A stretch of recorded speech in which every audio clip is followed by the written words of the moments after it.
Guys, alam niyo ba ang pakaramdam na nasa itaas? Na nakikita niyo lahat ang nasa baba.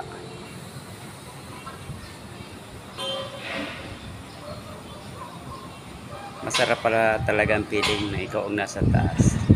Pero wag mo lang kalimutan na tumungo sa ibaba. Kasi ang mga tao mapagmataas, kapag biglang nahulog, malakas ang bagsak. Tandaan nyo yan. Kaya kung makarating man kayo sa itaas, huwag niyong kalimutan na lagi kayo nakatingala. Subukan nyo rin tumungo upang makita nyo ang mga tao sa ibaba.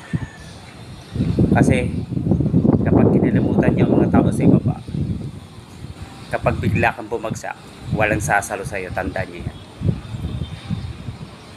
Katulad ng nakikita nyo ngayon.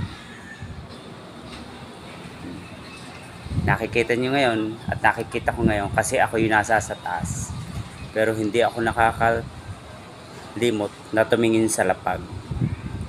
So yun lang guys. Sana may nakuha kayong lesson sa aking mga sinabi. Kahit mukha namang walang sinasabi. O diba? O diba?